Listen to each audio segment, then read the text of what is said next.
It's a proud privilege for me to welcome you all today for this 8th cohort of the Porter Prize event 2019 and the National Competitiveness Forum. In fact, before we start, I would like to give special thanks to a few people who have made this possible. First and foremost, I have to thank Niti Aayog for really helping us put this together. In fact, one person who needs applause from my side is Neeraj Sinha ji, who has actually just been a fantastic support for the last few months. Couldn't have Neeraj ji, if you just raise your hand. He's a very unassuming person, but then just an amazing human being, and it couldn't have happened without him. So thank you, Neeraj ji, for really being there for us. In fact, the other set of people I think who are very important are Rajiv Kumar ji, who's just going to be joining us in the next 5 minutes. Each one of you knows who Rajiv Kumar ji is. He's Vice Chairman Niti Aayog. We have Amitabh ji, who's joining us as well, who's just been one of the most fantastic supporters for us and our work. So that's where it is. So what we are really doing here is that we wanted to create a conversation in terms of like how we can really push the agenda forward for India's competitiveness. How do we really make that Indian firms can actually be more productive and competitive over a period of time? Today, my job is actually to persuade you that the market is not only efficient, capitalism is not only efficient, but that in fact it is deeply moral. That it is far more moral than socialism, which is its competitor. Now in India, people still believe, despite the benefits of competition that they have seen in various areas, in the phone, we used to have only one telephone company, monopoly. Now with competition, we used to have only 1 million phones in 1980, today over 1 billion. And all this, then we could talk about airlines and many, many other TV channels, whatever. But people have seen all that, but they do not connect it through the system. And primarily the problem is they think that reforms make the rich richer and the poor poorer, whereas in fact that is not true. And the main problem, which I'll come back to, is they do not distinguish the difference between being pro-market and pro-business. These are two very different things. Every businessman or every business person is a monopolist, wants maximum market share. And the market is all about making sure that the persons who win actually deserve to win. So let's come though to this idea that in fact the market itself is moral, and dharma-like behavior actually improves competitiveness. Why is it that the market system or business or capitalism gets such a bad name? Not in India only, but around the world.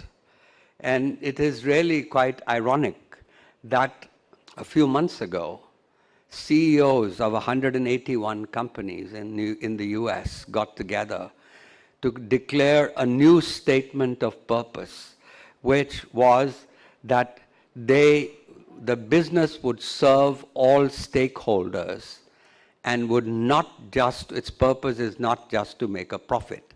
Well, I think those 181 CEOs were wrong. They were defensive. The purpose of business is to make a profit. And frankly, if you do all the 4 things, I just gave you an example, with the mango seller, with your supplier, with your employees, you automatically make a better profit. So I'm afraid the statement of purpose, this new big thing everybody's been writing about, is hollow. It has no content. Thank you, Dr. Day. It is my proud privilege to present the Lifetime Achievement Award to Mr. Das.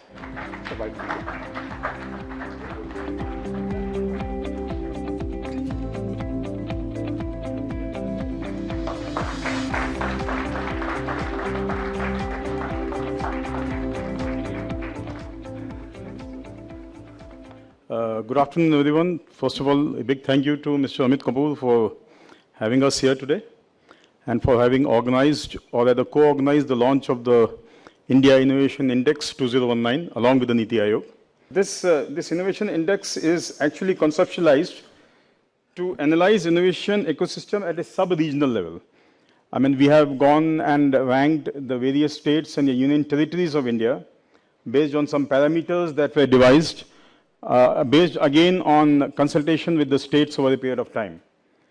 So the index here performs three functions, as you will see in the right corner of the screen. Number one, it ranks the Indian states to measure the current state of innovation. Then it identifies the key challenges and opportunities for policymakers, businesses, and the state governments. And then it details the actions that need to be taken in government policies to foster innovation by providing the required focus areas and identifying the opportunities. The next slide then shows how the states fared. The color code on the left bottom screen shows red at the lowest score of 6.20, and then it gradually moves on to the highest score, which is 42.98. And on the table alongside, you will see that in the innovation ranking, overall ranking for the country, Karnataka, Tamil Nadu, Maharashtra, and Telangana were the first four, followed by Haryana, Kerala, and Uttar Pradesh. And the bottom was occupied by Chhattisgarh, Bihar, and Jharkhand. The report that will be now released by the Vice Chairman and by the CEO Niti Aayog will give details of how do we interpret these results and how do we take these results to create a competitive and cooperative federalism among the states of the country as far as innovation is concerned. Thank you so much. How do you really look at this insights that are actually coming in, and from a competitive India point of view? Let me start off by actually citing something which a lot of us may not be. In 2016, Professor Richard Baldwin published a volume called The Great Convergence, Informatics and the New Technology and so on, and where he made the big, strong argument that now with the informatics and now actually even more so with AI and so on, the whole notion of comparative advantage of countries must now be shelved aside, must be sort of put aside. In fact, it should be replaced with competitive advantage, because that's what it is. Because the technology, what the role of technology has been over the decades, etc., is to reduce comparative advantage to a pretty much irrelevant concept. Because whatever you are, whoever, South Korea's POSCO producing the steel at the world competitive, scales and so on, is all because of its competitiveness and its competitive advantage. And I'm saying this simply because if you actually accept this, that it is now the competitiveness of each economy which matters in the global economy today and in the global rankings today, then underlying that must be innovation. And therefore, because innovation is the key to take the technology out of the labs onto the commercial the sort of side and this used by the industry, etc. I think therefore to that extent, the more we can emphasize innovation, the more we can emphasize in innovativeness, the better off we will be in our country. The mistrust between the private and the public sector is taken away. So that's what has happened. The two have worked in silos to a large extent, and I think we can't achieve the sort of breakthroughs and the sort of innovative progress that we want unless that happens. My view is that this philosophy of ranking states, naming and shaming them, is actually about bringing good governance, making good governance as good politics. So that's what we are pushing for. And I'm quite sure that this innovation ranking will spur greater innovation in many states, and many states will start championing innovation. Because we in India have really, what we've done is we've got this Anglo-Saxon system of education where we study, we mug up books and we get into the next class, then we mug up books and get into the next class. And actually we from Niti Aayog have tried to disrupt this through the Atal Innovation Mission. And we've opened up close to about 3,500 tinkering labs now, where we provide Internet of Things, we provide robots, 3D printers, all at school level. And it's absolutely delightful to see that innovation has got into the minds of young children at a very young age. Now, if you look at, for example, the successful states, they have had these ingredients, that they have a local ecosystem. At the same time, they have, the early capital, for example, there are people running around with some deep pockets, and they have interest in supporting these startups. It has a market, but it also has a very good educational ecosystem. It could be in the form of top universities, could be IITs and so on. Whole lot of our innovations are actually driven by the young people now. In fact, yesterday in a similar kind of gathering, I pointed out that for innovation, I don't really trust people over 40. And there were people who were very greatly offended by that. And they came back to me later and said, oh, of course, there are exceptions. And I say, hey, take it easy, don't troll me on that. There are exceptions, of course. But you see a whole lot of deep tech, for example, artificial intelligence, communication, advanced communication, 5G and so on. We need to bring in more young people in there. We are now at a point where we have to really look at scalability and sustainability of this ecosystem. For the scalability of this ecosystem, it's not possible to do that till you bring in all the stakeholders. And states are very, very important stakeholders. For us to move beyond where we are currently, I think the involvement of the states is crucial and critical, and that really is what all of us are now trying to see. With all the support that we are giving in terms of creating the, as I said, a strong base, whether it's at the student level, as has been mentioned, through the ATLs, through the various schemes of Manak, and we have, DBT has Sitare. I mean, each one has focused schemes that we are doing. We are being able to bring in a lot of connectivity amongst these schools. We are then moving on to the universities. We have a lot of startups and young entrepreneurs who are now getting excited. We have the incubator ecosystem. But the only challenge now is that while this is all being driven by the center, the states have to take ownership of these activities to move on. We are exploring how this Ayush sector can be brought into the mainstream through integrative model, and there are some benchmark for the states, like in Ayushman Bharat. There are benchmark, and these indicators are like giving them a very good initiative for competition with each other. So this competitive index also, it talks about health, and I'm sure that it gives a very good like a kind of a benchmark for the states to compete with each other. And mainstreaming of Ayush is one of the agenda of Government of India, and these indicators include Ayushman Bharat. It will also help us to learn how to work with the states into this cooperative federalism. Could we just get the reports here and release the same day?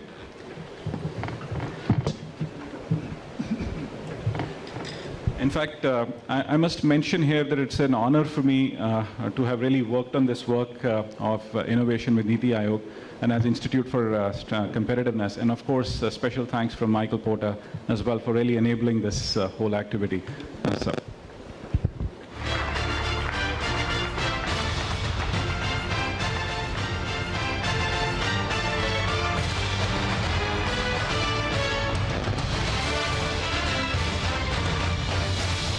I'm here to make the case for kids, and I want to start off with why should you care about what we just released. Kids are beautiful, right? Everyone's got someone in their lives. They are the most magical things that you've ever seen.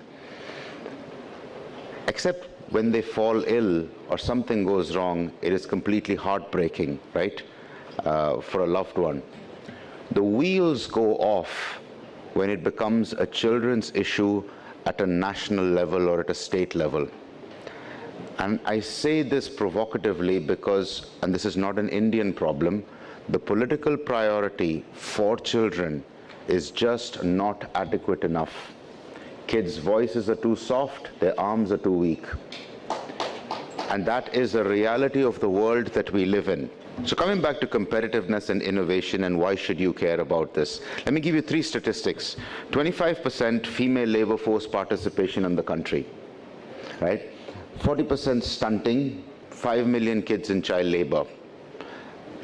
These are complex issues and there are solutions around each of them. But I come back to why should you care? And there has to be a reason for you to care. And by you, I mean if you're a politician or an economist or a policymaker, there has to be a reason for you to care beyond compassion. because compassion is short-lived. There has to be something that appeals to your more basal instincts. Let me tell you why we think this is important. What does stunting do? A stunted kid has low productivity. A stunted kid achieves less in school and college, and a stunted kid becomes less of a productive worker. Female labor force participation at the levels that it is right now diminishes economic growth. We're right now squabbling about whether the country is at 6% or 5% or whatever. We have 1/2 of the potentially economically productive labor force in the country not participating. Imagine the kind of potential that would unleash if we were able to unlock that. David, over to you, please. And you have exactly 45 minutes, so I'm actually going to be nice to you today. I'm going to start with Anita, because Anita's working on the thing that all those ministers are talking about and that they always talk about. And you will hear them use words like demographic dividend. And you don't usually hear the Hisham speech. And having Hisham give his presentation was really a wonderful way for us to get started, because those fundamental realities of children are actually where the demographic dividend starts. And as wonderful as I might like to think the children of the world are, and I think some of the most amazing children in the world are in India, and I've been to schools all over the country. Basically, 1/3 of those kids are written off before they ever have a shot. So that's a good thing to remember, is that we're only talking about 2/3 of the kids when we're giving our speeches about choosing whether to make money or do something else or whatever. On one hand, there are numerous opportunities of jobs, and when we speak to industry, they say, you know, we don't get enough people. On the other hand, there is this demographic dividend, so there's a mismatch of aspirations. Then again, there are a whole lot of new jobs that are being thrown up, which are waiting for people like us to train people. And let me say, even though we are the Tata, we're just a drop in the ocean. Our annual footprint is maybe over 1 lakh, but what is that when there are 13 million young people getting into the workforce? It's nothing. To run a center, it costs about 1 crore of rupees if you want to do a good job and you want to train about 1,000 people a year. That's the kind of money it takes. If you were to throw crores of rupees into starting centers, that's going to take India one hell of a lot of money and one hell of a lot of time. We don't have the time. We just have a window of 20 years to leverage this. So we have to look for some disruptive, innovative solutions, and we have to do it together. And I'm going to stop here before I'm sure David is going to challenge us all on speaking a lot more, because my stance is only going to be on how, and it's been said in the morning also, we have to have a collective, focused approach. No more silos. I'll stop here. The shift from mere education to vocation. How do you get a person involved into an activity by which it can lead to a livelihood? You know, just mere education is not going to take you very far. Something which is very focused, which is oriented towards a livelihood, can actually bring about a change. And how do you make that livelihood more sustainable is what will help us in the long run, and that is the direction in which we would all want to move. Talk to us about what's actually happening. I think you heard the earlier speaker talk about dhanda without panga, right? So I would prefer to be politically right on this. But having said that, yes, it's obviously a very abrupt thing which happened overnight. And for us in our business, demonetization for us essentially meant that on the 9th morning when we had to go and collect in our center meetings, we couldn't accept the old notes because the old notes were not valid. Right? And an industry which essentially thrives on a group discipline, which is essentially the JLG program, the joint liability group, where women of 5 groups essentially come together to borrow. What really happened is that over a period of time, when you miss your first payment because you didn't have the note, You were waiting for the new notes to come to the villages that you were working, get it out from the ATMs, get it out from the banks. You lost at least a month or 2 or 3, in spite of all the problems you need to grow and survive. So we've taken that as an opportunity, and today I'm happy to tell you that almost 95% of disbursements which happen in the sector are actually cashless. Right? We are trying to convert the repayments which happen on a monthly, fortnightly, weekly basis into cashless. But unfortunately, the supporting ecosystem of banking correspondence and BC outlets and bank branches not being available, we are not able to do that. The limited offering that microfinance has, that needs to broaden. And as you're saying about, it has to graduate to the needs of everyone, not just somebody who wants to take a small loan to start an enterprise. What about, people's need to do their risk management for, crop insurance, health insurance, life insurance? What about their old age pension? So all of these financial services, I mean, in India, in the 2015, we had this Jandan account, PMJDY account launched. Over 300 million accounts have been opened, which has been extremely good. But then we also know that, a lot of those bank accounts are not used. They are kind of dormant or, barely any transaction. So basically, it's about what metric we are trying to measure. And it can't be only the number of accounts opened or number of loans dispersed. It has to be what's the level of financial wellness or financial well-being or resilience that you have created. There is a huge political aversion to levying a price on the water for whatever reasons, and let's not get into those details. But they have to understand that the reason why water is being destroyed is because it is as close as possible to free. And that needs to change. The other point he made this morning, this afternoon, is India offers such challenges that we can actually, through our innovation, we are not only addressing our own problems, but we are creating superlative solutions for the planet, for the globe. I've just come back this morning from a conference in Mumbai. 70 people attending, 55 were from all over the world. Only 15 Indians were attending it. This was a community of 70 foundations, the heads of foundations, charities, and even social enterprises, all working in the drinking water space. We were the only ones who were at the end of the curve.